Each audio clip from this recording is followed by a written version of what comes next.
Boa noite a todos. Que a paz do Cristo esteja com cada um de nós. A oração do Pai Nosso, ela é uma das orações mais conhecidas do cristianismo. Duas versões dela ocorrem no Novo Testamento. Uma no Evangelho de Mateus, no capítulo 6, e outra no Evangelho de Lucas, no capítulo 11.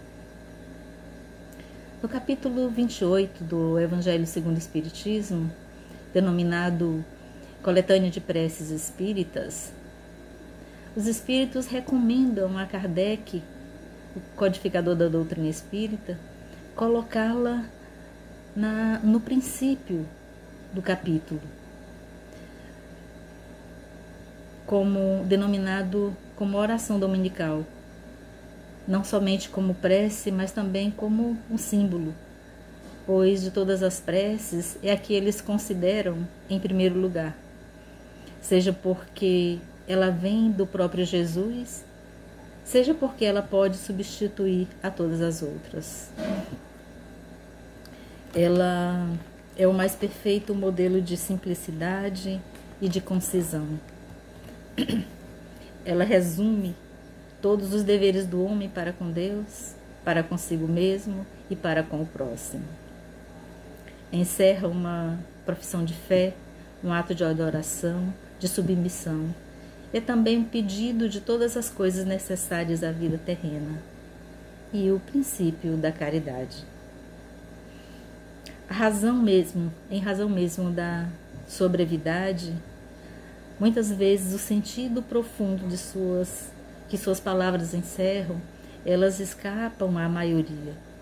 Isso porque geralmente nós a proferimos sem pensar no sentido de cada uma de suas frases. Então, para preencher o vazio que a concisão desta prece muitas vezes nos deixa, Kardec ajunta a cada uma de suas preposições, segundo o conselho e a assistência dos bons espíritos, um comentário que lhes esclarece o sentido e as aplicações. É um ato de louvor, de gratidão, de solicitação. É essa comunhão íntima da criatura para com Deus. A oração tem um poder que não é passível de medição, uma vez que ela é a chave que abre as portas do infinito. Apesar de não derrogar as leis divinas, livrando das provas da vida pelas quais nós tenhamos necessidade de passar, pela oração, obtém o homem o auxílio dos bons espíritos, que o sustentam em suas boas resoluções e inspiram-lhe ideias sãs. Nós adquirimos desse modo a força moral necessária para vencer as dificuldades e para voltar ao caminho reto, se dele nós nos afastamos. Por esse meio, podemos desviar de nós mesmos os males que atrairíamos pelas nossas próprias faltas.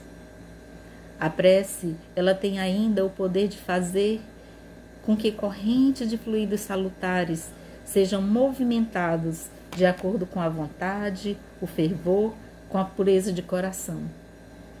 Então a prece tem um poder curativo, calmante. Ela é uma forma de magnetização. Todas as criaturas, elas têm a faculdade de orar, porque ela depende só do sentimento, da vontade, da sinceridade de coração. Então não existe uma fórmula. Não são as palavras que definem uma prece, e sim a vontade, o desejo e a sinceridade do coração. A prece, ela é um recurso poderoso que podemos utilizar em todas as situações de nossas vidas, porque ela fortalece nosso coração, ela nos acalma, nos acalenta, nos coloca em condições de perceber o amparo dos amigos espirituais, a intuição divina para resolver qualquer questão de nosso dia a dia. Nós podemos orar por nós mesmos, pelo próximo, pelos encarnados e pelos desencarnados. Quando oramos, nós movimentamos forças magnéticas em benefício de nós mesmos e da pessoa ou da situação pela qual nós intercedemos. Então, a prece ela é um recurso energético infalível nas situações de desequilíbrio nosso ou do nosso próximo. Recomendam-na todos os espíritos.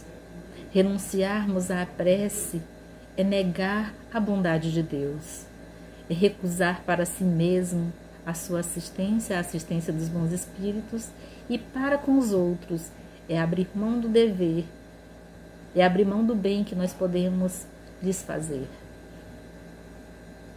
Jesus, ele orava constantemente. O espírito Humberto de Campos, ele nos relata que Simão Pedro, ouvindo as preleções de Jesus e procurando colocar em prática os exercícios, as orientações de Jesus acerca da prece, e verificando as dificuldades que ele estava encontrando, ele questiona o Senhor. Senhor, eu tenho procurado por todos os modos manter inalterável a minha comunhão com Deus, mas tenho alcançado o objetivo, mas não tenho alcançado o objetivo das minhas súplicas. E Jesus interroga, sem se perturbar: o que tens pedido a Deus, Pedro? Pedro responde: olha, eu tenho implorado a sua bondade, que acalme os meus caminhos, aplaine os meus caminhos, com a solução de certos problemas materiais. E aí Jesus esclarece Pedro com toda a brandura e convicção. Pedro, enquanto orares pedindo ao Pai a satisfação de teus desejos e caprichos, é possível que te retires da prece inquieto e desalentado. Mas sempre que solicitares as bênçãos de Deus, a fim de compreenderes a sua vontade justa e sábia a teu respeito, receberás pela oração os bens divinos do consolo e da paz. O apóstolo guardou silêncio, demonstrando haver, afinal, compreendido os ensinamentos do Cristo. Então, um dos filhos de Alfeu, presente na reunião, reconhecendo que aquele assunto interessava a toda a pequena comunidade ali reunida, se adiantou e pediu a Jesus: Senhor, ensina-nos a orar. E Jesus, dispondo-os então em círculo, e como que mergulhasse o pensamento no invisível oceano de luz, o Messias anunciou ali, pela primeira vez, a oração que legaria à humanidade, elevando o seu espírito magnânimo ao Pai Celestial e colocando o seu amor acima de todas as coisas, exclamou: Pai nosso que estás nos céus, santificado seja o teu nome. E ponderando que a redenção da criatura nunca se poderá efetuar sem a misericórdia do Criador, considerada a imensa bagagem de imperfeições humanas, continuou: venha a nós o teu reino, dando a entender que a vontade de Deus, amorosa e justa, deve cumprir-se em todas as circunstâncias, acrescentou: seja feita a tua vontade, assim na terra como nos céus. Esclarecendo que todas as possibilidades de saúde, trabalho e experiência chegam invariavelmente para os homens da fonte sagrada da proteção divina, prosseguiu: o pão nosso de cada dia dá-nos hoje, mostrando que as criaturas estão sempre sob a ação da lei de compensações e que cada um precisa desvencilhar-se das penosas algemas do passado obscuro pela exemplificação sublime do amor, acentuou. Perdoa-nos as nossas dívidas, assim como nós perdoamos aos nossos devedores.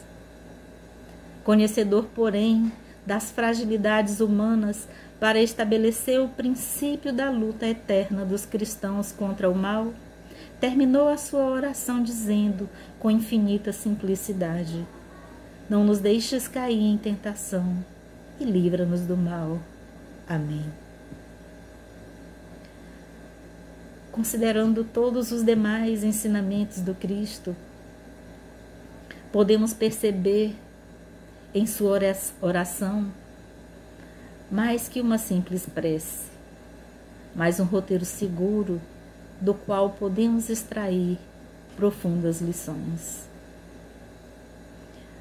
O Espírito Emmanuel nos diz que a grandeza da prece dominical nunca será devidamente compreendida por nós que lhes recebemos as lições divinas. Cada palavra dentro dela tem uma fulguração de sublime luz. Pai nosso, de início. De início, o Mestre Divino lança-lhe os fundamentos em Deus, ensinando que o Supremo Doador da vida.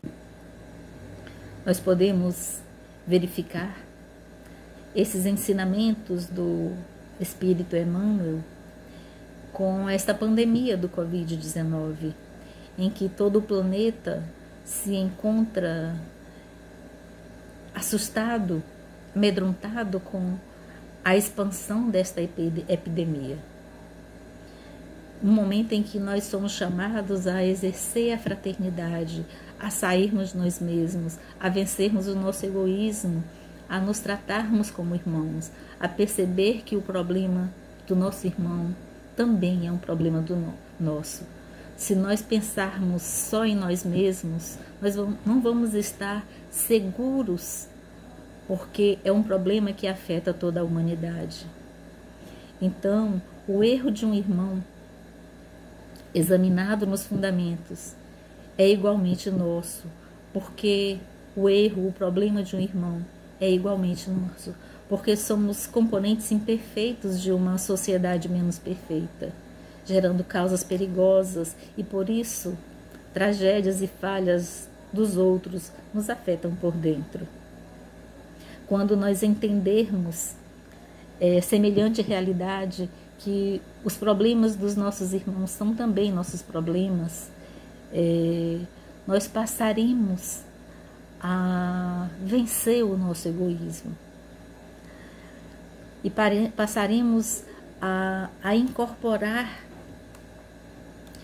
a caridade à nossa vida, pois sem amor a Deus e à humanidade nós não estaremos suficientemente seguros na oração, porque não basta apenas orar. Este momento é um momento de vivenciarmos os ensinamentos de Jesus, é o momento de vivenciarmos a caridade, é o momento de vivenciarmos a fraternidade. Então, Pai Nosso de Jesus, para começar, Pai do Universo, nosso mundo. Quando Jesus então diz Pai Nosso, ele evoca o Criador com suprema humildade e submissão, como quem busca a proteção divina de alma aberta. No entanto, a nós outros será inútil dizer Pai Nosso, se os nossos atos nos desmentem e se o nosso coração está sempre fechado aos apelos do amor fraternal. Quando Jesus diz que estás nos céus, ele reconhece a supremacia e a grandeza do Senhor do Universo, que a tudo governa com extrema sabedoria. Mas de nada valerá dizer que estás no céu se meus olhos só percebem as coisas materiais e meus valores são bens terrenos. Quando Jesus fala, santificado seja o vosso nome, demonstra o respeito e a veneração pelo Ser Supremo. Todavia, se só busco Deus por formalidade e o nego sistematicamente nos mínimos gestos, não adianta dizer santificado seja o vosso nome. Quando Jesus roga, venha a nós o vosso reino, sua alma se abre para nos ensinar que o reino de Deus está dentro de cada um e que para encontrá-lo é preciso buscar com todas as forças. Mas se gasta a maior parte do meu tempo construindo um reinado de aparências e futilidades, será inútil dizer: venha a nós o vosso reino. Quando Jesus profere as palavras, seja feita a vossa vontade, submete-se fielmente ao Pai, confiante em suas soberanas leis. Entretanto, será inútil dizer: seja feita a vossa vontade, se em verdade o que eu quero mesmo é que todas as minhas vontades e meus desejos se realizem. Jesus pede o pão nosso de cada dia, dai-nos hoje. Sua rogativa é a do filho agradecido, que reconhece a misericórdia e a providência divinas. Mas direi em vão: o pão nosso de cada dia dai-nos hoje, se nada faço para conquistar o pão que me dá o sustento, ou se o possuo em abundância e desprezo aqueles que padecem fome e frio. Jesus fala: perdoai as nossas ofensas, assim como nós perdoamos a quem nos tem ofendido. Neste pedido, ele nos ensina uma lei simples e imutável que estabelece o perdão como condição básica para se ser perdoado. No entanto, se injusto, se gosto de oprimir os mais fracos, desprezo as mínimas regras de solidariedade e guardo toda a mágoa como um tesouro precioso, será inútil dizer: perdoai as nossas ofensas, assim como nós perdoamos a quem nos tem ofendido. A rogar ao Pai: não nos deixeis cair em tentação, Jesus nos convida a buscar o amparo do alto para as nossas intenções de autossuperação e de renovação íntima, de construção do homem novo. Mas de nada adiantará dizer: não nos deixeis cair em tentação, se atendo aos apelos íntimos dos instintos inferiores que teimam em comandar os meus atos, afastando-me do caminho do bem. Jesus solicita ao Criador: livrai-nos do mal. Um ensinamento valioso para todos nós que buscamos agir com retidão e desejo sincero de não nos afastarmos das suas soberanas leis. Todavia, será inútil dizer: livrai-nos do mal, se por minha livre vontade busco os prazeres materiais e tudo o que não é lícito me seduz. E por fim, será inútil dizer amém, ou assim seja, se admito que sou a si mesmo e alego fraqueza para alterar meu mundo íntimo, nada fazendo para melhorar a minha condição espiritual. Nos afirma o Espírito Emmanuel, que sem nos associarmos aos propósitos do Pai, na pequenina tarefa que nos foi permitido executar, a nossa prece será muitas vezes uma simples repetição do eu quero, invariavelmente cheia de desejos, mas quase sempre vazia de sensatez. Quando Jesus ele fez a oração do Pai Nosso, ela ficou impregnada no campo magnético da Terra. Então, quando nós estivermos sintonizados na onda do amor, ela será tão grande e tão amplificada que nós chegaremos a Deus e a humanidade adquirirá a luz. Quando Jesus proferiu a oração do Pai Nosso, ele nos apresentou, nos abriu um caminho de luz para que nós chegássemos mais claramente ao Pai. Então, nos esforcemos para a vivência do seu Evangelho de amor, para que assim, mais facilmente, nos sintonizemos com as energias celestiais. Que Jesus continue nos abençoando.